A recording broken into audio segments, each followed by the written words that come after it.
Hairi travels to an island called Torishirojima to spend his summer break. While admiring the island's beautiful and peaceful scenery, he notices a butterfly flying gently through the sky. Its movement feels strange yet incredibly mesmerizing, which makes him pause and follow it with his eyes. As he continues to observe his surroundings, his attention is drawn to a girl nearby. He finds her extremely cute and can't help but continue watching her. Shortly after, he finally arrives at his destination on the island and quietly notes to himself that this is his first time ever coming to Torishirojima. Soon, an elderly woman approaches him, and the two engage in a short but pleasant conversation. During their chat, Hairi begins to describe a strange feeling. He explains to the old woman that sometimes he thinks a lot about a place even though he's never actually been there. The elderly woman responds by saying that such a feeling is known as déjà vu, but she ends up butchering the pronunciation completely. Hearing this surprises Hairi, and he laughs a little, suggesting that perhaps she means déjà vu instead. With a chuckle, the elderly woman continues on her way, leaving Hairi to resume his own journey. As he walks, he soaks in more of the island's tranquil views. Eventually, after a long trek and feeling quite tired, he arrives at the place he was meant to go. A woman greets him warmly and brings him a refreshing glass of juice. She introduces herself as Kyoko, and Hairi, recognizing her name, tells her that his grandfather had told him about her. He formally introduces himself and Kyoko smiles before offering to show him to his room. As they walk through the house, she points to a room and remarks that it isn't very large, but it's the best available. Hairi is pleased with it and thanks her sincerely. Kyoko then informs him that another person also lives with them, someone who is part of her family.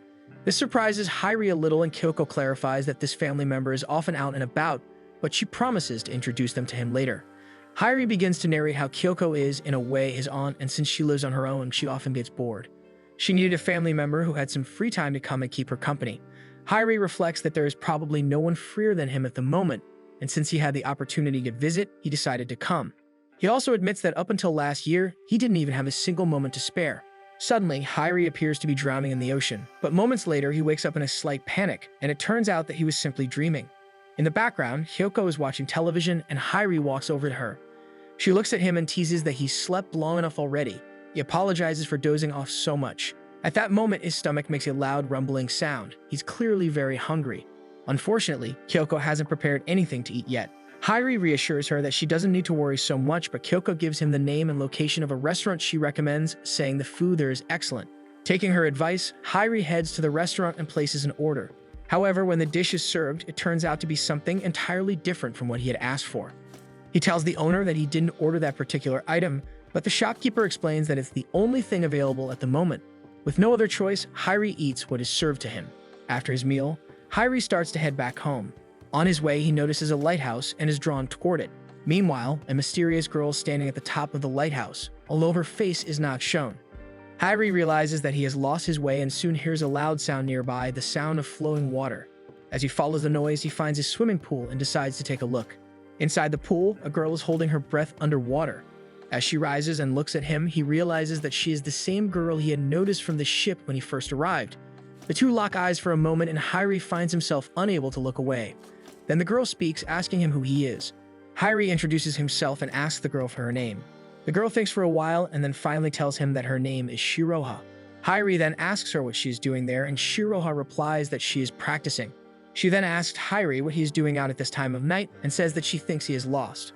Hairi agrees and says that, in a way, what she said is correct. Interestingly, even though Hairi tells her his name, Shiroha can't pronounce it properly.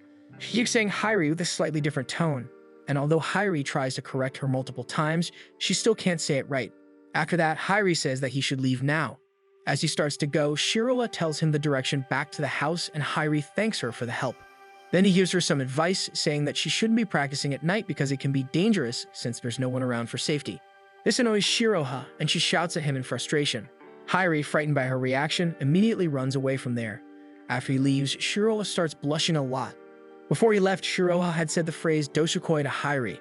Not knowing what it meant, he later asks Kyoko about it when he returns home. Kyoko explains that doshikoi is something people say when someone is unnecessarily bothering or troubling another person, just like Hairi had been doing to Shiroha at that moment, which is why she said it.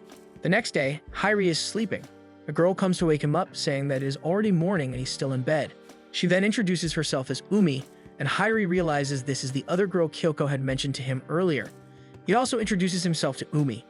Later, Umi makes fried rice for Hairi. When he sees it, he comments that it looks like fried rice, suggesting she didn't make anything too fancy. Umi, slightly offended, says she made it with a lot of love and asks him not to speak about it like that. Hairi quickly responds that he was only joking and that it actually looks quite nice. Initially, he hesitates to eat it, but once he does, he finds it delicious and genuinely likes its taste. Hearing this makes Umi very happy. Afterward, they begin playing a game of rock, paper, scissors. Umi loses the first round and Hairi wins.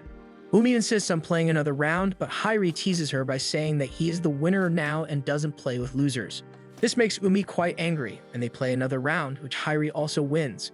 Umi is surprised at how she keeps losing and wonders how it's even possible. They continue to play, and she loses yet another round, which leaves her feeling very frustrated and deflated. But then finally in the next round, Umi wins and her mood lifts immediately. She becomes very happy and cheerful. Seeing her so happy makes Hairi happy as well, even though he doesn't show it outwardly.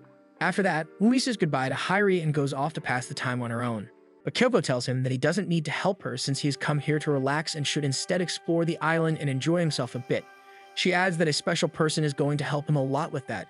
When Hairi sees this person, he is quite surprised and starts wondering if this is really the special person Kyoko was referring to. The girl is seen sleeping under a tree that is planted right beside the road, and Hairi is left wondering what he should even do in this situation. At that moment, a very cute pet, though it's not exactly clear whether it is a dog or something else, but whatever it is, it definitely looks adorable. After this, the girl, still asleep, almost falls over, but Hairi quickly catches her, though his hand ends up in an awkward spot. Just then, the girl wakes up and seeing Hairi so close, gets startled and scared. In her panic, she starts beating him up harshly, then gives him a strong shove that sends him flying a good distance away. Eventually, a conversation begins between them where Hairi introduces himself, and the girl comments that the name Hairi sounds really strange. Hairi responds by saying that there's nothing he can do about it since it was given to him by his parents. The girl then accuses him of being creepy, saying that he was trying to touch her while she was sleeping. Hairi tries to defend himself, saying it wasn't like that and that he had explained everything, but she still refuses to believe him and keeps calling him a creep. Feeling overwhelmed, Hairi says he suddenly remembered he had work to do and needed to leave quickly. The girl, meanwhile, speaks to her pet, either a dog or a cat, and runs off with it, leaving Hairi standing alone. Later, Hairi is seen relaxing by the seashore, enjoying the view.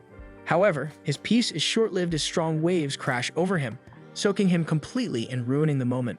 Then, instead of heading home, changing clothes, or driving anywhere, Hairi is suddenly confronted by a shirtless man. This man tells him that since he's also shirtless, he's in serious danger.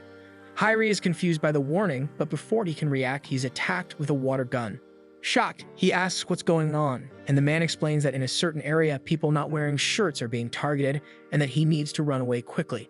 Somehow, Hairi manages to escape and makes it back home, while the shirtless man is left behind and gets hit with a water gun. At home, Umi sees Hairi shirtless and becomes very embarrassed. She scolds him, saying that he shouldn't behave like that. Hairi, brushing it off, says it's not a big deal and that being shirtless is normal. But Umi insists it's not considered normal behavior on the island and tells him to get dressed immediately. Then she remembers something and tells him that a delivery arrived for him. There was a box containing many comic books and a photo. In the photo, Hairi is seen alongside some people wearing swimming costumes. Umi remarks that it seems like Hairi knows how to swim, to which he replies that it's not really the case. After that, Umi leaves and Hairi sits down, lost in thought. When Umi returns to check on him, she finds that he is no longer there. He had gone out again. Hairi is next seen returning to the same swimming pool late at night. Shiroha is there, still practicing. She comes out of the water and thinks to herself that maybe she didn't do too badly this time. She then notices Hairi again and says that he must have gotten lost once more. Hairi replies that's not the case. Just as Shiroha is about to say something, Hairi interrupts and begins giving her advice on how to practice, telling her to stretch her hands out as far as she can and even demonstrating it. Then he takes a single step, quickly says goodbye and leaves. After leaving the pool, Hairi gazes up at the moon and Shiroha also looks up at the moon at the same time. Meanwhile, Umi is also shown looking at the moon during that moment. Umi is shown eating alone and she greets her dad who just arrived from work, but he ignores her. Now that Hairi has started living with them, Umi likes him a lot and Hairi also often praises Umi's cooking. After this, Hairi is riding a scooter somewhere because Kyoko had suggested that he should go out and enjoy himself a little. On the way, he passes by a girl and later reaches the seashore, where he runs into Shiroha again. This time, Hairi tries to leave, but Shiroha stops him to thank him for helping her improve her swimming with his technique. After thanking him, she walks away. Hairi then walks to the sea to pray, thinking about the moment Shiroha had thanked him and all the things she had said. While he is praying, some children show up and start talking among themselves, wondering if he is the person their grandmother mentioned, the one who had lost his wings, and speculate that he might be Lucifer. Confused and a bit annoyed, Hyrie asks them what kind of nonsense they are talking about, but the kids just laugh and run off. After that, Hyrie notices a lighthouse in the distance and begins walking toward it. He arrives at the lighthouse. Hyrie curiously asks her what she is doing up there, and the girl replies that she is simply thinking about what to do next. Hyrie expresses concern that sitting in such a high place could be risky, but the girl calmly tells him not to worry because she is used to sitting there. After that, Hyrie walks off to another place, and there he encounters the same green-haired girl from before, the one who had attacked him with the water gun. Hyrie refers to her playfully as a shirtless hunter, but the girl gets very angry and warns him not to say such things again or she will beat him up. Her name is revealed to be Mickey. A moment later, another guy arrives and once again begins taking off his shirt. Mickey immediately sprays him with her water gun and scolds him, asking how many times she has to remind him not to remove his shirt in public. She then apologizes repeatedly to Hyrie for spraying him earlier. At that moment, Ryuichi introduces himself. He explains to everyone that they are going to hold a welcome party in honor of Hyrie's arrival and that many people will be joining the event. Hyrie tries to explain that he just came here for a small vacation and that it was supposed to be a quiet, ordinary day for him. But Ryuichi reassures him not to be shy and tells him that they always make their guests feel welcome with warm hearts. After a while, Mickey asks Ryuichi about another member of their group, and Ryuichi suggests that the person might have gone up to the top of the mountain. They decide to send Hyrie to find him. Hyrie sets out on the search even though he has no idea what the person looks like. When he reaches the top of the hill, he comes across a house. As he walks inside, he finds a guy practicing or exercising. The guy notices Hyrie and bluntly asks him who he is and what he is doing there. The two then begin playing table tennis, and Hyrie turns out to be very good at it. He plays so well that he easily wins the match. After losing, the guy becomes even more eager to play another round, clearly fired up by the competition. However, Mickey arrives before they can start the next match and reminds them that everyone is waiting for them outside. The guy then turns to her and asks if now is really the right time to leave and also wants to know who Hyrie actually is. And Hyrie makes a very awkward face and tells the guy that he should have asked him that much earlier. After this, everyone begins celebrating Hyrie's arrival with joy. Then a blue-haired girl appears, the one who had been sleeping in the park, or rather, on the road, and she introduces herself as Ao. When Hyrie and Ao recognize each other, they both get very surprised. The others around them begin to ask if they already knew one another, and the two explain that they had just met by chance once. Following this, someone begins explaining that all of them are members of the youth executive group on the island because there are very few children of their age around, so the youth here usually stick together in harmony. Hyrie then asks about Shiroha, and the others respond by asking if he has met her and whether he knows her. Hyrie replies that he doesn't know her that well. Al then questions why he is calling her by her first name if he barely knows her. Hyrie replies that he didn't know it was her first name. One of the boys explains that Shiroha doesn't like to go out much and adds that Hyrie should be careful not to bother her. This reminds Hyrie of the earlier swimming pool incident, and he starts making an awkward expression again. From this reaction, Ao figures out that Hyrie must have done something to Shiroha. Hyrie quickly tries to clarify that she shouldn't get the wrong idea and insists that he hadn't done anything inappropriate. He just happened to meet Shiroha on the road. Ao then mentions that she had invited Shiroha as well, but she refused to come. The next day, Ui is leaving the house very early after preparing food for Hyrie. Hyrie skips eating properly, takes his car, and heads out for a drive. Along the way, he comes across an ice cream shop and steps inside to buy something sweet. A kind grandmother prepares a tasty treat for him, something like a shaved ice, and he sits outside to enjoy it. Shortly after, the granny comes outside and advises him to eat indoors since the weather is too hot. He listens and enters the house to eat more comfortably. However, as he opens the door, he accidentally walks in on Ao, who is in the middle of changing clothes. The moment turns extremely awkward. Both of them are caught off guard and visibly embarrassed. Hyrie gets so flustered that he ends up throwing his ice cream at Ao in sheer panic. Ao begins yelling at him, completely shocked, prompting Hyrie to apologize profusely. Ao angrily tells him that not only did he barge into the house without permission, but he also saw her changing and now he expects forgiveness. Hyrie tries to explain that he had studied at an all-boys school and had no experience in situations like this. He says that in the heat of the moment, the only thing he could think of was to cover her somehow, and so he instinctively threw the ice cream. It was a ridiculous move.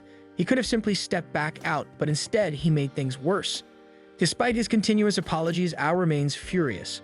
He then asks her what she was doing inside the shop, and she replies that she works there.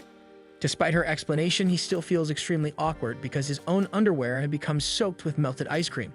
Hyrie again begs for forgiveness and even suggests that she throw ice cream on him as revenge. Ao accepts the offer and brings out a large amount of ice cream, ready to hurl it at him. She does exactly that, and after doing so, bursts into laughter, breaking the tension with a lighthearted moment between them.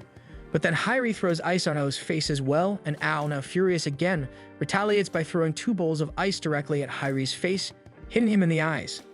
After that, Hyrie gets irritated and throws some ice back, but accidentally hits the wrong spot, which causes his clothes to get completely soaked. Since he's all wet, he decides to take off his shirt and dry it. Just then, Mickey suddenly shows up and sprays him with her water gun, catching him totally by surprise. Hyrie doesn't even see it coming. She tells him that she didn't mean to attack him this time, but warns him not to walk around shirtless again, or she won't hold back next time. She quickly tells him to put his shirt back on. Hyrie then heads home and tries to dry his shirt. When Uni sees him without his shirt, she becomes really shy and turns away quickly, blushing. Hyrie hurries to explain what happened so she doesn't get the wrong idea. Later, he's shown relaxing in the bath, thinking about everything that has happened since he arrived. He realizes it's already been 3 days and he still doesn't fully understand why he came to the island in the first place. He thought it would be a break, but he's not sure what he's looking for. After getting out of the bath and changing, he goes to see Kyoko and politely asks if it's okay for him to go out again for a while longer. Kyoko responds by mentioning that she has heard he's been making friends with the youth group members on the island, and she expresses her happiness that he's able to connect with the locals. Hyrie then apologizes, saying he feels bad that he hasn't been able to help her in any way, but Kyoko reassures him that it's no problem and she will surely ask for his help when needed. Hyrie, in his thoughts, admits to himself that coming here to help Kyoko was really just an excuse. What he truly wanted was to distance himself from others and escape from his busy life for a while.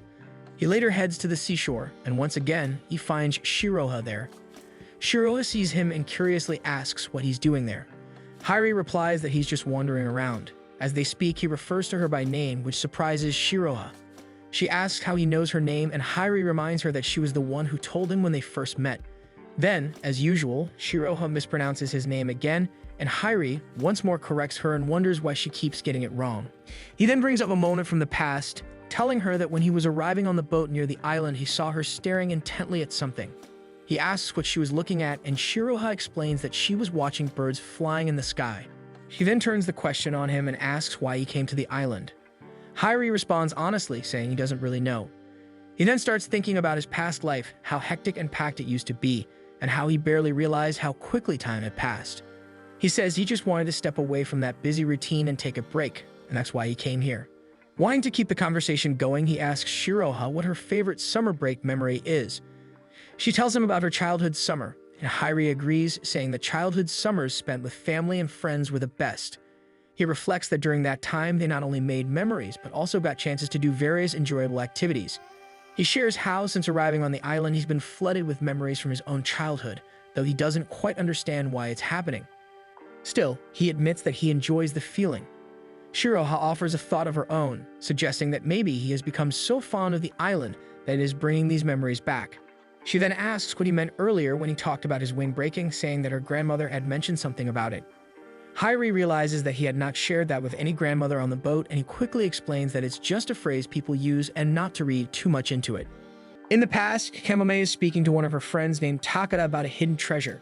She seems excited about the prospect, but Taka, with hesitation, tells her that he doesn't think he can help her.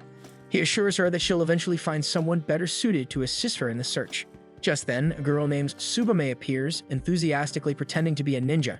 She's quickly followed by Hayato, who acts like a scientist, bringing a different kind of energy to the group. Another girl, Suzume, is introduced briefly, though not much is said about her. Still, it's clear she shares the same interest in finding the treasure and wants to be part of their team. All of this takes place in a flashback, setting the foundation of the story with childhood curiosity and ambition. Back to the present, Kamome and Hyrie are together. Kamome, now grown up but still driven by that same childhood dream, is trying to locate a key that unlocks a treasure box believed to contain a secret about the island. She tells Hyrie that the mystery hidden inside is significant, but insists on keeping the details to herself until the key is found. The treasure box has 4 knockers on it, each representing one of the 4 friends seen in the earlier memory, and Kamome is the group's leader. Because of this, she still holds the book that contains clues about where the keys are hidden. Hyrie expresses doubt, wondering if the keys could still be there after all these years. It has been 10 years after all. Kamome opens the book and shows him the notes, where the locations of the keys are written in the form of cryptic puzzles. One of the clues states that the key lies hidden in the depths of the ocean, making the search even more complicated. They head over to the swimming pool, not the sea as one might expect, but once there, they both doubt the key could possibly be hidden in such a place. The note also contains a reference to Cajuns, a term meant to signify the god of the sea, but then offers his own interpretation. Perhaps the clue refers to a lighthouse, since it too serves to protect those at sea. Acting on this hunch, they head to the lighthouse, where they find a familiar face, Tsumugi, a yellow-haired girl who has appeared before. It turns out that Hairi already knows her, a fact that surprises Kamome. Together with Tsumugi, they begin picking up garbage scattered along the shoreline, cleaning the area as they talk. Kamome tells Tsumugi about the treasure box and the possibility of finding a key that could unlock it, though Tsumugi herself knows nothing about it. Meanwhile, Hairi keeps thinking about the clue and becomes increasingly certain that the key cannot be in the ocean itself. Later, the group sits down at a restaurant and continues brainstorming about where the key could be. The topic of a kaiju comes up, something that prompts Kamome to start acting out a playful impersonation of one. Hairi watches her and feels something odd about the entire discussion, sensing that they might be getting off track. They decide to visit a shrine, hoping they might find a useful lead. After a brief search, where, to their surprise, they actually manage to find one of the keys. Kamome, overjoyed by their success, asks Hairi how he figures it out. Hairi begins explaining that perhaps the clue about the god of the sea is actually referring to a shrine who protects the sea, leading him to believe that the key might be hidden under the stairs, and he is right. Finding the key there brings a big smile to Kamome's face, as she's thrilled to have located one of the 4 keys first. As the evening falls, she walks away feeling content, and Hairi also heads off toward his destination. Before parting ways, they promise to meet again the next day. They are both seen frantically running away from a dog. It turns out that the next clue in the puzzle directs them to a doghouse, suggesting that one of the keys might be hidden there.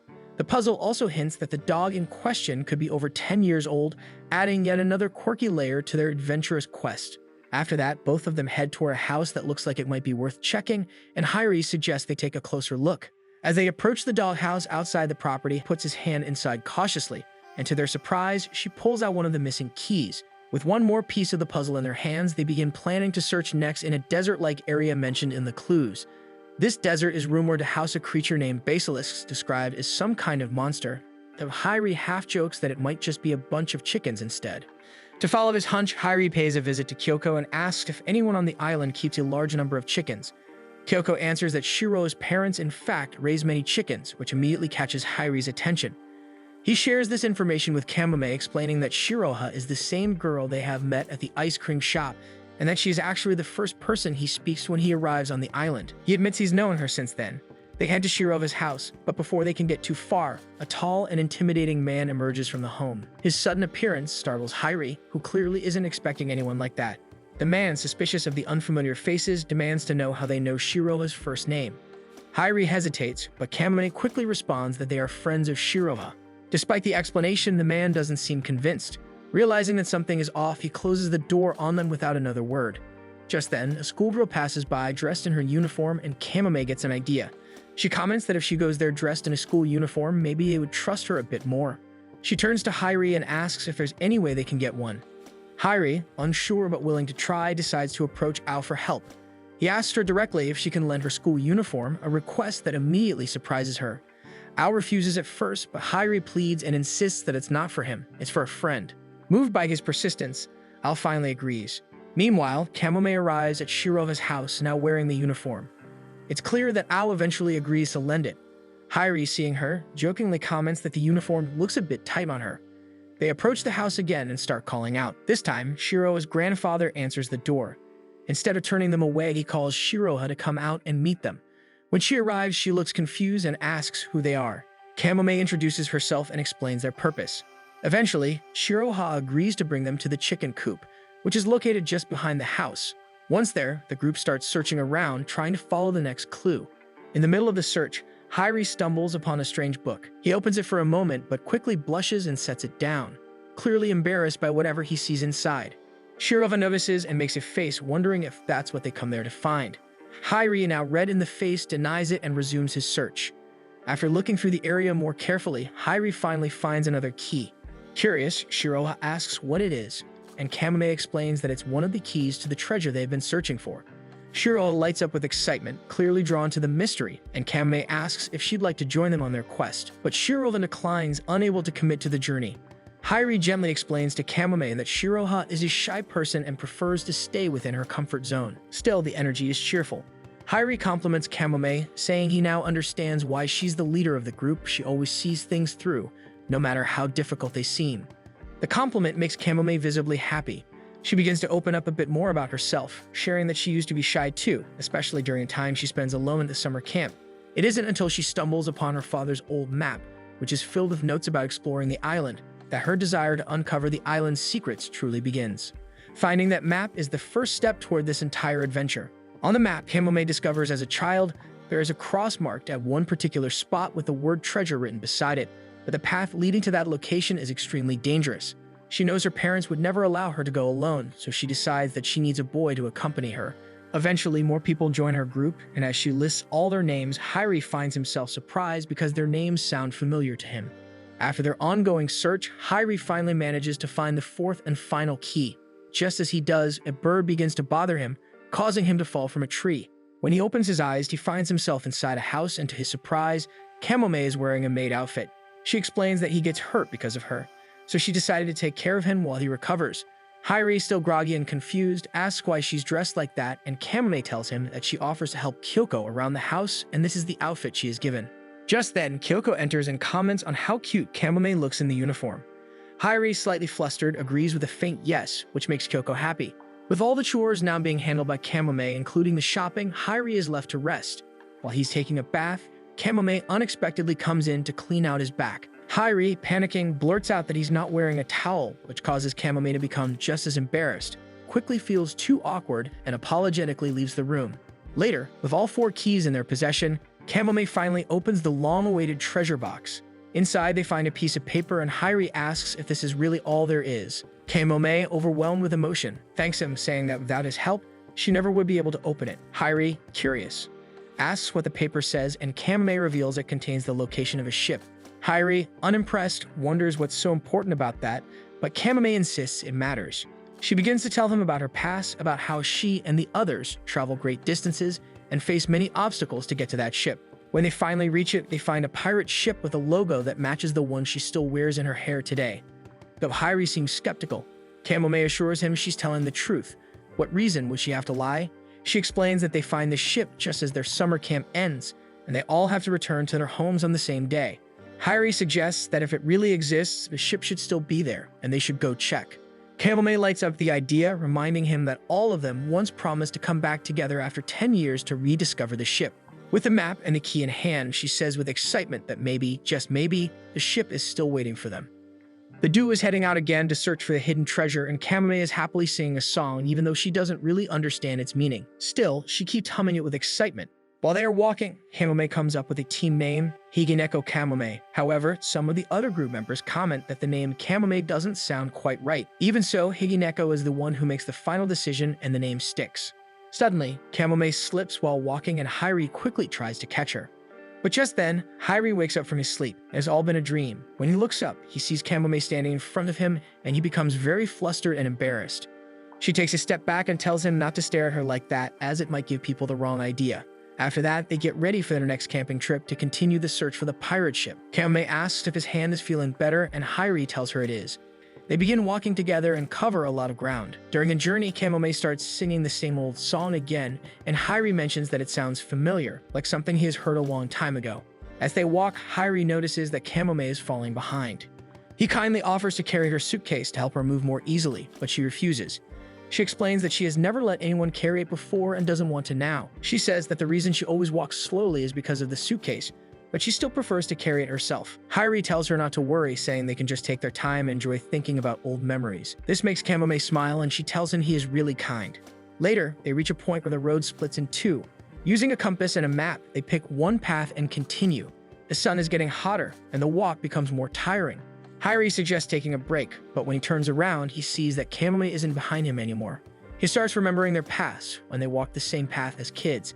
It is just as hot then, and everyone finds it tough. Even back then, Kamome walks slowly because of her suitcase, and Hairi offers to help, but she doesn't let him and tells the others to keep going while she comes later. Snapping back to the present, Hairi is still thinking about those memories when Kamome catches up.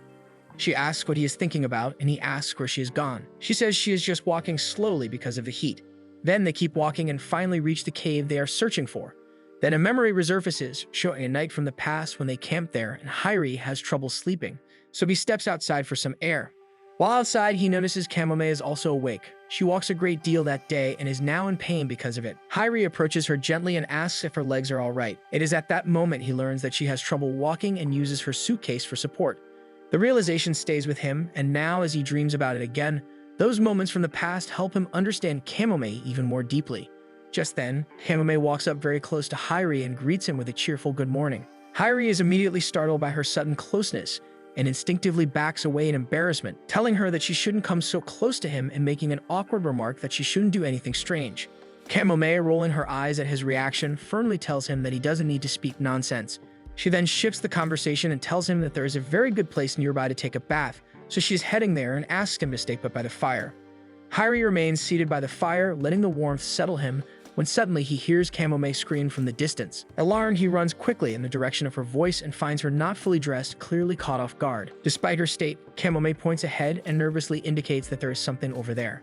Hairi, though trying to stay focused, finds his eyes accidentally fixed on her before realizing that the source of the scare is actually a wild pig nearby. Trying to lighten the tension, he blurts out that he is feeling unusually excited, and Kamome, catching the meaning, asks in a flustered tone whether he is excited from seeing her. Hairi panics and denies it frantically, telling her that whatever she is thinking isn't true. Embarrassed herself, Kamome blushes and looks away, and Hairi quickly apologizes, saying that he honestly hasn't seen anything inappropriate. She doesn't believe him and tells him firmly not to lie. Internally, however, Hairi admits to himself that he has seen something, but is trying hard not to think about it. He keeps his thoughts to himself, knowing it won't help to say anything out loud. Then, trying to change the topic again, he asks if going further into the cave wouldn't be dangerous, to which Kamome confidently replies that it wouldn't be too risky, and that since they have come all this way, they should see it through. Hairi smiles, admitting that he already knows that is going to be her answer, and teases her by saying that she hasn't changed a bit. She asks him what he means by that, clearly confused, but he brushes it off and tells her not to worry about it. As they move deeper into the cave, Kamome explains that about 300 meters in, there's a narrow path they need to find, and true to her words, they do find it. Walking through the passage, Hairi is suddenly flooded with memories from the past, remembering a time when Kamome guides their group through a similar cave in the same confident way. These thoughts fill him with both nostalgia and admiration. As they make their way further, Hairi turns to Kamome and asks if her leg is doing okay. He reminds her that she has issues with her leg in the past and that she often relies on her suitcase for support. Kamome is surprised by his words and pauses, wondering how he knows that. She replies by denying anything is wrong, reasoning that if she does have a leg problem, she wouldn't have come on such a journey in the first place. Hairi counters her explanation by asking why she always carries her suitcase with her wherever she goes. After a moment's hesitation, Kamome says she can't explain everything and asks him to understand. But Hairi pushes gently, saying that since they are on this adventure together, they should trust each other and share their truths. Finally, Kamome opens up and explains that her legs sometimes hurt, particularly during colder seasons or in the middle of the day, and she apologizes for not mentioning it earlier. Her honesty triggers more memories for Hairi, and he recalls how, in the past, Kamome tells him about being hospitalized for her leg condition and how it interferes with her ability to walk normally. He remembers his emotional reaction back then, how he yells at her in frustration, asking why she doesn't tell him sooner. In that moment, she says that she is feeling better and holds on to hope that she might recover entirely. Now, back in the present, Hairi, feeling concerned, tells her they should turn around and return, but Kamome protests, making an emotional plea. She insists she doesn't want to go back, not now, when they have already come so far. With genuine conviction in her voice, she asks him again and again not to give up and not to think about heading home just yet.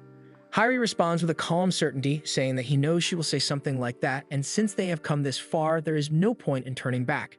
Hearing this brings a bright smile to Kamome's face, and the two decide to take a short break. As they sit down to rest, Kamome curiously asks him again why he really comes to the island. Initially, Hairi avoids answering, clearly hesitant and uncomfortable, but Kamome gently urges him to open up. Eventually, he begins to explain that he creates a problem back in his team, specifically his swimming team. He recalls that during an important swimming competition, he starts drowning midway through the event, and because of that incident, he is forced to quit. After listening carefully, Kamome reflects on what he shares and tells him that it is admirable how people trust him, and she finds it to be a genuinely good thing. She then shares that it is painful to feel disappointed because for her, the goal is to witness something as amazing as piracy. She adds that after working so hard to reach that point, if there turns out to be no pirate ship or adventure at the end of the journey, it will hurt her deeply. Kamome also reveals a more personal side, telling him that because of her illness, she hasn't spent much time outside the hospital, and as a result doesn't have many cherished memories of summer vacations like others might. That is why it is so important for her to find someone who can be her partner in this adventure, someone who truly understands the value of the journey, not necessarily the treasure itself. She admits that perhaps the treasure isn't as important to her friends as it is to her. They join simply to support her. With a soft voice, she says they should now move forward again. As they continue walking, an unexpected mishap occurs when Kamome's flashlight gets damaged. She reaches for her spare battery, but in the process, she and her suitcase accidentally slip and fall into the water. Without a second thought, Hairi leaps in after her. As the current carries them forward, they hold on to each other tightly, refusing to let go. Eventually, Kamome manages to get them both out of the water, but Hairi is left in a weakened state, hardly responding. In a panic, Kamome tries to call out to him repeatedly.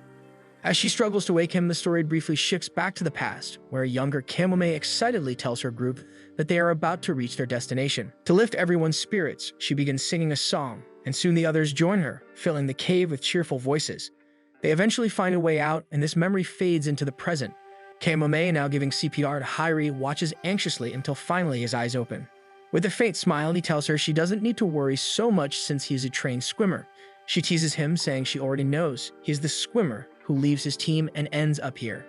Hairi, feeling a little playful, says that for a moment he thinks someone tries to kiss him, which makes Kamome blush deeply. He then realizes what happens and asks if she is the one giving him CPR. She nods and he thanks her sincerely. After that, they discover the path that will lead them out of the cave. Despite her determination, Kamome is clearly in pain and struggling to walk due to her injured leg. Hairi searches for the suitcase that she often uses for support, but it is nowhere to be found. Without hesitating, he reaches out and gently takes her hand, helping her walk as he reminds her that moments like these, finding a pirate ship during summer break with a close friend, are the kind of memories worth holding on to forever. Kamome looks at him and asks if he will always remember this adventure, to which Hairi answers that he will never forget it. Finally, as they emerge from the cave into the sunlight, they are met with a breathtaking sight, the pirate ship still standing, still waiting, just as the map promises. Overwhelmed with joy and disbelief, Hairi and Kamome smile brightly, knowing they have completed a journey that neither of them will ever forget. Hairi and Kamome find a shipwreck along the shore. Hairi walks toward it, inspecting its condition, but when he turns to Kamome, he finds her in tears. In that moment, her memories come flooding back. She remembers her suitcase, the place where her true self is kept. Realizing this, she silently thanks Hairi for helping her dreams come true. A sudden gust of wind rushes past them, forcing Hairi to close his eyes. When he opens them again, the scene before him blurs and the only thing he can make out is Kamome waving goodbye through the haze. As his vision clears, she's gone. In her place, a single butterfly flutters in the air before drifting away. In the cave, Hairi wears the night vision goggles Sumuvi gave him, which prove incredibly useful in the dark. They are searching for the suitcase Kamome once mentioned, and as they reach the designated spot, Hairi quickly spots the suitcase resting not far from where they stand. While Hairi approaches the suitcase, his friends explore the surroundings, commenting on how impressive the cave is. They even suggest it could become a tourist attraction someday. Suddenly, they notice several switches installed along the cave walls. Curious, they remove their goggles and flip the nearest one. Lights flicker on, illuminating the cave. As they glance at the stream ahead, they recall Hairi's story of drowning there. But now, standing before it, the water appears far too shallow, nothing like the stream he remembered. Doubt begins to settle in his mind. Later, back at his place, Hairi opens the recovered suitcase. As he examines the contents, he pulls out a lacy piece of underwear. Just then, Wumi walks in and casually asks if he's holding a woman's undergarment. Startled, Hairi fumbles for a response and awkwardly denies knowing how it got there. Sensing his embarrassment, Wumi lets it slide. Hairi continues searching through the suitcase and discovers a worn-out book titled The Tales of Hijinikos. Curious, he flips through the pages, and as he reads, something about the story feels familiar. He begins to suspect he might have owned the copy once long ago. The story follows a young girl named Kamome who attends a summer camp but struggles to fit in with the other kids. One day, she sneaks into her father's office, who is an archaeologist, and discovers an old, mysterious map. Inspired, she gathers the other children and invites them on an adventure. Together, they form a group called the Hijinikos and set off on a thrilling pirate-like journey. In the book, Kamome lives in a rented house on a small island just a few meters from the main island. Driven by curiosity, Hairi makes a phone call to inquire about the island's location. The next morning, he sets off by boat, sailing toward the small island mentioned in the story and finds out it is privately owned. Upon his arrival, Hairi steps onto the shore and begins his search. He walks through dense greenery until finally a house appears before him, just like in the book. Outside the house, a woman sits on the porch reading a small book. Hairi approaches and greets her, though unsure of what to say at first. When she notices the suitcase he's carrying, she assumes he's there to deliver it. She says it belongs to her, which makes Hairi think she must be connected to Kamome. Upon hearing Kamome's name, the woman lights up and introduces herself as Sagi. Hyri introduces himself in return. Sagi then reveals that Kamome is her daughter. Now both seated, the two begin talking about Kamome. Hyri learns that she has been living in Finland for the past 2 years. Though Sagi is unsure of how he and Kamome are connected, the fact that he traveled all this way just to bring back the suitcase convinces her that he's someone important. Feeling reassured, she begins to share more about Kamome. 10 years ago, Kamome's father worked at a university, studying plants and animals. As part of his research for a company, the family moved to a small island. Kamome, however, had always been a sickly child and didn't have any friends her age. Because of this, reading became her constant companion. She dreamed of traveling and exploring distant places. Books became her escape, and she was rarely seen without one in hand. Often, she would sit atop her father's old suitcase, an item that had already seen much of the world. Knowing Kamome couldn't travel due to her illness, her mother, who was a writer, decided to create a world just for her. She wrote a novel with Kamome as the protagonist, and that became The Adventure of the Hijinekos. Kamome once talked excitedly about a pirate island filled with treasure. Though it was only a product of her childhood imagination, it inspired her mother to turn it into a story. To make the setting more realistic, she chose Torishirojima as the location. The summer after it was published, Kamome wished for a ship of her own. The ship Hyri later found the Kamome was that very ship, one her mother had specially requested to be brought in. It was built to resemble a pirate ship, just as Kamome had imagined. Kamome has plans that go beyond even her mother's imagination. She wants to bring the book to life with a real map and an actual pirate ship. Hyri is stunned, speechless. Seeing this, Sagi tells him to open the captain's cabin on the ship, where Kamome keeps her most treasured belongings. Hyri returns to the ship and unlocks the cabin with a key. He recalls Sagi's words that if Kamome is well enough this year, they will invite everyone aboard. Inside, letters and envelopes cover the tables. He carefully reads each one, and it is filled with reviews and feedback from readers praising the book. Then, as he picks up one particular letter, he is surprised to see his own name on it. He had sent letters to Kamome as well, expressing admiration for her bravery and courage. That night, Hyri makes a call to his parents. Mubi sees him on the phone and asks if he's going home, but he says no, he just needs them to send something over. When the package arrives, Hyri opens it and takes out the book, The Adventures of Hijinekos. Inside, a letter is tucked between the pages. It's a response from Kamome, thanking him for the letter he sent. She writes that his words gave her strength, and she promises to take him on a whole new adventure again, 10 years later. Reading the letter, Hyri realizes how big Kamome's plans truly were. But then he remembers what her mother told him. One day, Kamome just collapsed, and her father, who died young, suffered from the same illness she has. The suitcase had been found in the cave, yet her mother, Sagi, couldn't explain how it got there. Sagi brought the suitcase when she first moved to the island, but somehow it vanished after she landed on the shore. She remembers it clearly, how the suitcase was there one moment and gone the next. In its place were dozens of butterflies fluttering all around. She never understood what happened, but always felt it was connected to Kamome somehow. Hyri imagines what could have happened if Kamome's plan had worked. If only she had one more summer, her dreams might have come true. The next day, Hyri brings his friends to see the ship. It now looks more like a ghost ship, more than a pirate ship. Still, they see its potential, so they decide it will need restoring, starting with repainting it with fresh colors. That night, Hyri sleeps soundly beneath the veil of darkness when something stirs him awake. Blinking into the shadows, he catches a glimpse of Kamome standing quietly in front of him. She greets him gently, and he asks where she's been. Smiling faintly, she says she's been watching from above the ship all this time. Hyri wonders if she's the one who prepared the entire ship, but Kamome admits she has no memories of it. She explains that most of her days were spent bedridden in the hospital, and the lines between dream and reality have long blurred. At some point, she can't even tell what's real anymore. It was also strange how they were once just characters in a book, and now they were living those adventures for real. Even while lying in her hospital bed, Kamome would often ask her mother about the Hijinekos.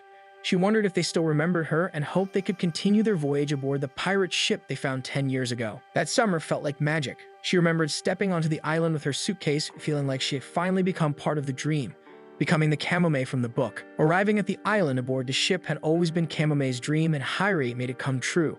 That's why she came to see him one last time. She gently tells him that she's going somewhere far, so this is more likely her last farewell. Hyri doesn't understand. She's abroad now, what place could be farther than that? But Kamome looks up the stars and softly says it's somewhere beyond that. She leans in, touches his face, and thanks him again and again. Overwhelmed, Hyri's tears start falling as he presses a gentle kiss to her lips. Under the moonlight, they share a quiet, fleeting moment. Then Hyri jolts awake, screaming Kamome's name. It was all a dream. Gasping for breath, he rises from the couch and climbs to the upper deck of the ship, wondering if everything that happened on this island was just a dream or hallucination. But even if it was, Hyri decides in that moment to live with it. He chooses to chase what he believes in, wherever it may lead. The next morning, Hairi is invited to lunch by Umi, but he seems preoccupied, focused on writing something at his desk. A neat stack of envelopes rests beside him. Letters addressed to the Heijinikos, the friends Kamome once dreamed of reuniting on the pirate ship. It's his way of keeping her dream alive. Umi watches him silently with concern in her eyes. Later, while speaking with Sagi, Hairi asks why Kamome waited 10 years before trying to reenact the story. Sagi explains that Kamome wanted to be a role model, like the brave girl in her book. She was afraid that if the children saw her so sick and fragile, they might be disappointed. She hoped to be stronger first to live up to the image they admired. Back then, Kamome promised to see them again once she had gotten better. And true enough, though her recovery was slow, she eventually began to move around like a normal little girl. Sagi shares this with tears welling in her eyes. She breaks down, crying uncontrollably. Then, she reveals something she hadn't told Hairi until now. This summer, Kamome quietly fell into an eternal sleep. Even so, she's thankful to Hairi for giving her no reason to regret her return to the island. Hairi, in turn, shares something he never mentioned before. He tells Sagi about the adventure he experienced. Sagi smiles through her tears. Hairi adds that he still wants to continue the ship's journey to let Kamome see it because he's certain he truly loved her. The next morning, Hairi visits Kyoko to ask for a large cloth, but after rummaging through the shelves, they realize there isn't one available. He also notices Umi's absence, and Kyoko explains that she went home yesterday without saying anything to him. Kyoko adds with a hint of curiosity that Umi seemed rather interested in Hairi. Now focused on his plans, Hairi worries that no one might show up to see the pirate ship, but they have to. It's Kamome's dream after all. While walking around, he runs into Shiroha and asks if she knows where to find a big cloth, and if she can draw. Sure enough, a crowd gathers to see the pirate ship. Everyone had received the letters Hairi sent, but if anyone asked who invited them, Hairi would say it was Kamome. Just in time, Shiroha arrives with the cloth she drew too. Hairi unrolls it, and though Shiroha isn't confident in her work, he beams and praises it loudly, sincerely thanking her for her efforts. The drawing becomes the ship's flag, fluttering high above, capturing everyone's awe. Standing on the upper deck, Hairi observes the lively crowd surrounding the ship. Hairi knows this moment is Kamome's dream finally brought to life. At that moment, Kamome appears, sitting just above Hairi on the ship's highest beam, gazing out at the horizon. She has been there all along, quietly watching as the ship came to life. Tears well in her eyes as she clutches the dream that once seemed too far to reach. Hairi silently promises to make it real. They had agreed 10 years ago to meet again and set sail, and now that time has come. The wind lifts as Hairi looks up, waiting for direction. Kamome lifts her hand and points to the distant horizon. That becomes the start of a new adventure, just like the one from the pages of the book her mother once wrote. Shizuku finds out about Hairi's promise to give Sumogi his summer, and although they initially think she might not like the idea, she surprises them by being overjoyed. Shizuku finds it a wonderful gesture, touching and sincere. From that moment on, the three of them make a promise. They will give Sumogi the rest of their summer. With that vow, their summer break truly begins. That same day, Sumogi shares her first summer plan. She wants to build a balcony on the lighthouse using tin cans collected from the shore's trash. Hairi and Shizuku hesitate, unsure if it's structurally possible or even feasible to gather that much material. The idea sounds absurd, but Sumogi remains confident and excited. She believes in it wholeheartedly, so despite their doubts, Hairi and Shizuku start to believe they might actually pull it off together. Sumogi wants to plan everything carefully, so she starts coming up with strategic ideas to make the balcony happen. While she's busy, Hairi and Shizuku are left alone. They talk about Sumogi's wild plans. Still, Shizuku shifts the conversation to something more serious. She reflects on Hairi's decision to give his entire summer to Sumogi, calling it a bold move that can only come from someone in love.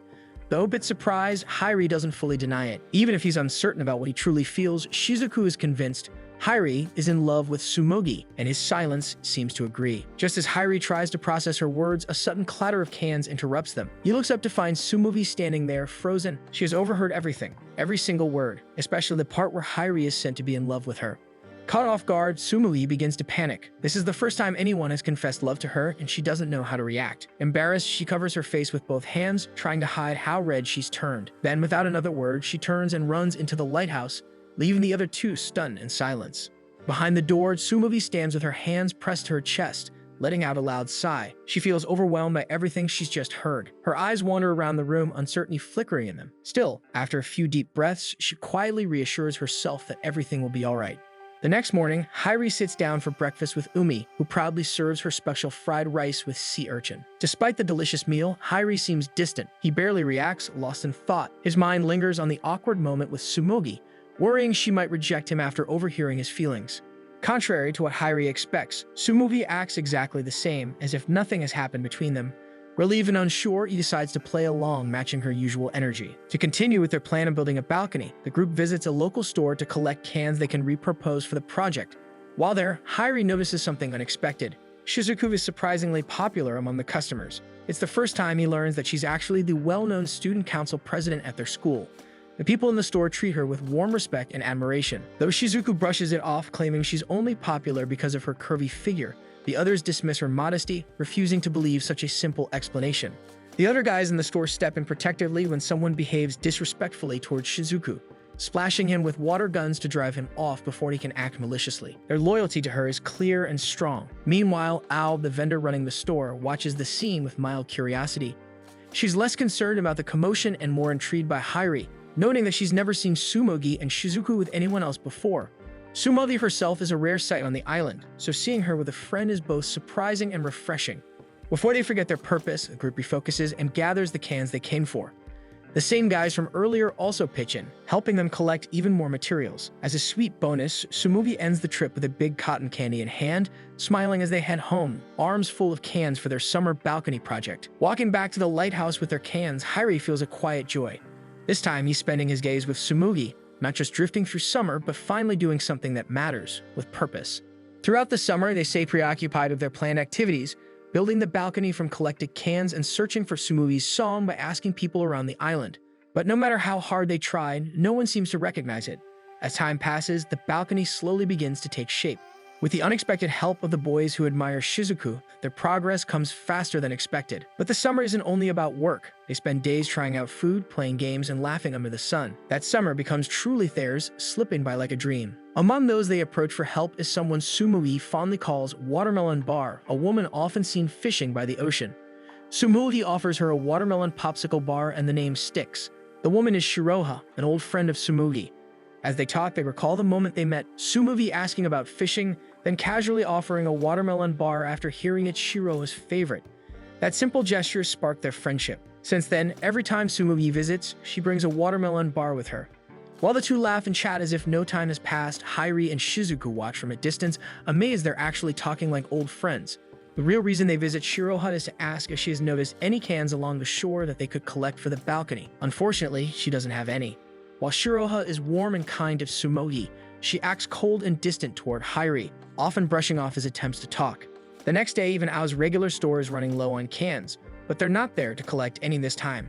Tsumugi just wants to enjoy a cotton candy. As she becomes distracted chatting with Ao and some of the friendly customers, Shizuku tells something to Hairi only the two of them should know about. Turns out, Shizuku has a great idea. She wants Hairi to get Tsumugi a gift. At first, Hairi thinks it's absurd, especially since Tsumugi can't even look him in the eye after what happened. But Shizuku gently reminds him that once summer ends, he might not get another chance to see Tsumugi again. That's why giving her something meaningful now could be a way for her to remember him. As they speak in soft, hushed tones, the old woman vendor nearby still manages to overhear them.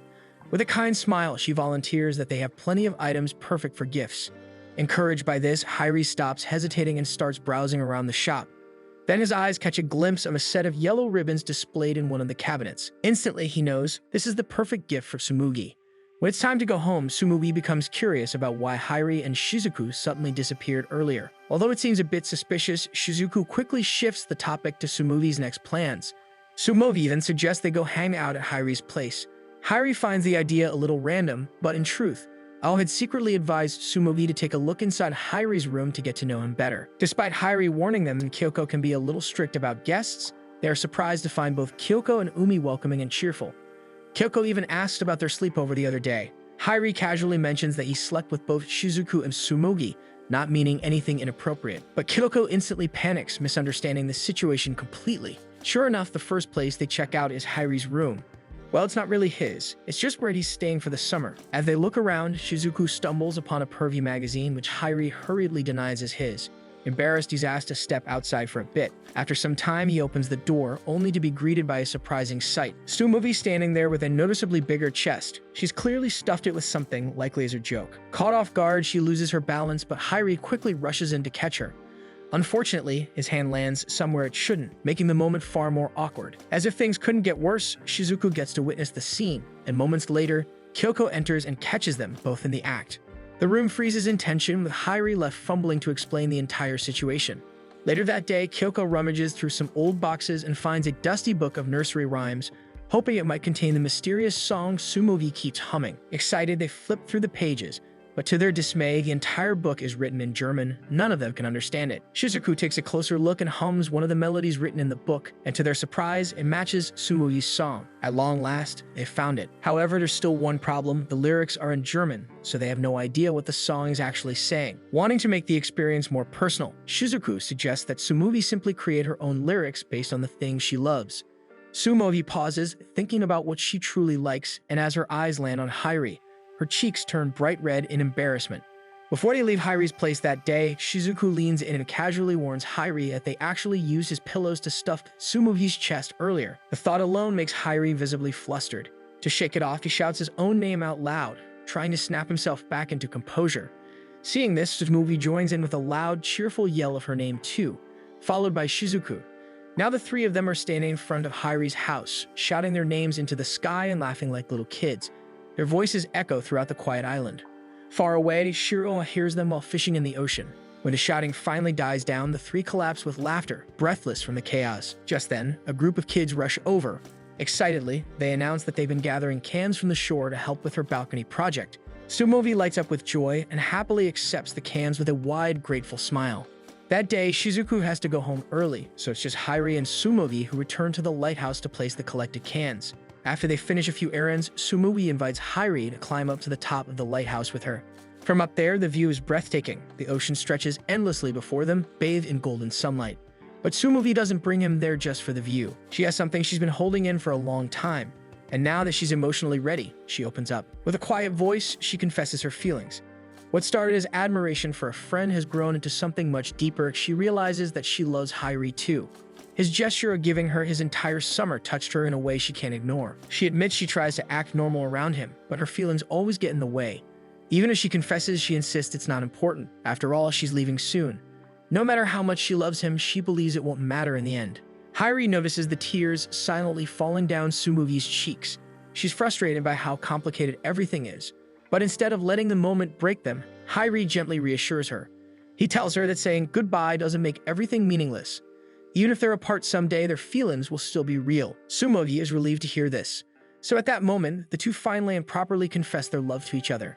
When Hairi returns home that evening, Kyoko immediately notices how unusually happy he looks. Meanwhile, Sumogi, alone in her room at the lighthouse, hums her favorite song with a soft, dreamy smile. Later, while Kyoko tries to lift a heavy box, Hairi steps in to help. In the process, he accidentally knocks over a stack of old photos. As he picks them up one by one, his hand pauses. Among them is a photo of Sumogi. It's clearly old, her clothing is dated. Hairi wanted an answer, but he could no longer ask for one because from that moment forward, they never saw Sumogi ever again. Sumogi has been missing for a few days now, and both Hairi and Shizuku are growing increasingly concerned.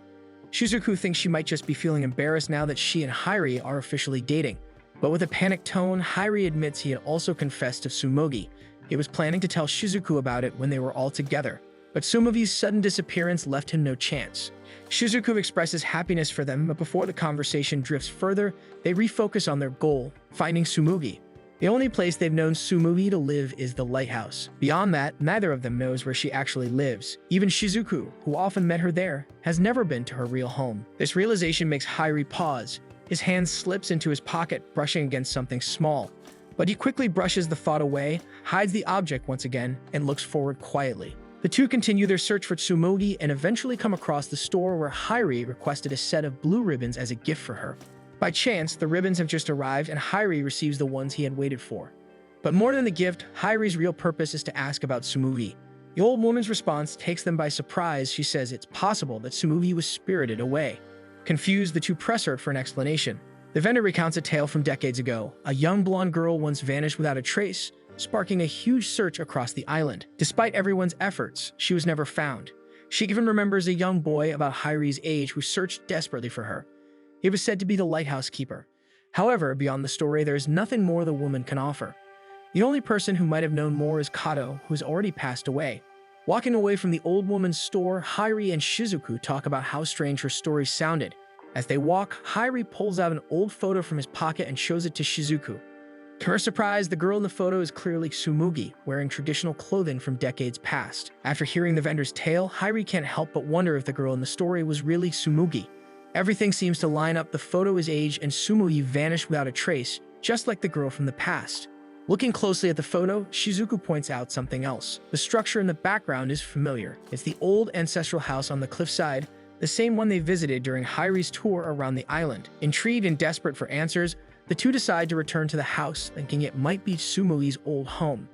When they step inside the house, Hairi and Shizuku call out, but no one answers. The place feels undisturbed. As they explore, they find a girl's bedroom filled with old stuffed animals neatly arranged. The room feels oddly familiar. Shizuku searches the place and eventually spots an old diary on top of the desk. Opening it, she realizes it belongs to Tsumugi. Together, Hairi and Shizuku read through the pages. The entries reveal a lonely past. When Tsumugi first started school on the island, her classmates ignored her for the unusual color of her hair and eyes, which is why she spent most of her time with her stuffed animals, who became her only companions. Each day passed with her being ignored, and one day, tired of being invisible, she decided to do something to finally be noticed. Tsumugi once tried to gain attention by mimicking the Namahagi monster, chanting its lines in front of her class. Instead of admiration, it only made her more ignored. Yet someone eventually became her friend, Kato, a girl who also loved stuffed animals. From there, Tsumugi made more friends and gradually found a sense of happiness on the island. But as Shizuku read further, she discovered something startling. Tsumugi had planned to elope with the lighthouse keeper. They had fallen in love, but her parents disapproved of their relationship. Unable to bear the restrictions, Tsumugi made a difficult decision to leave the island and her parents for good.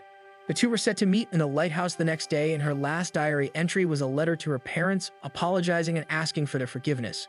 Still, something doesn't add up. The old woman said the lighthouse keeper searched desperately for Tsumugi too, which means she never actually left the island with him. The thought unsettles both Hairi and Shizuku, thinking the story about her spiriting away can be true. Hairi can't shake the feeling that their Tsumugi may have been spirited away too. But before he can voice his thoughts fully, Shizuku spots another note in the back of the diary. It seems to be written by another person. In it, the writer urges the people of the island not to forget her. She pleads for Tsumugi to be remembered. They left the house more confused than when they arrived. Shizuku clings to fear, uncertain of what any of it means. But suddenly, a realization strikes Hairi. Without a word, he rushes off, leaving Shizuku frozen in place. Hairi runs straight to the lighthouse, where Tsumugi's stuffed animals remain untouched, as if patiently waiting for her return. He speaks to them, voicing his worries and longing. Then, without warning, a blinding gust of light surrounds him and pulls him in. When Hairi opens his eyes, he's still in the lighthouse, but everything feels different. As he steps toward the window, his breath catches. The world outside is surreal, a vast field of blooming flowers stretching endlessly, and butterflies flying through the air. Hairi tries to escape through the door, but it won't budge. Desperate, he climbs the lighthouse stairs to the gallery, hoping for another exit, but every time he reaches the top, he finds himself back at the starting point. The place traps him in a looping maze. He repeats the process, clearly frustrated, until someone suddenly appears before him, Tsumugi. But this isn't the Tsumugi he knows. It's the one from the old photo. Her face is the same, but her clothing and actions feel different. Still, when he speaks to her, she answers to the name. To test his suspicion, Hairi softly chants the Namahagi monster's words, the very same ones Tsumugi once mimicked in her classroom.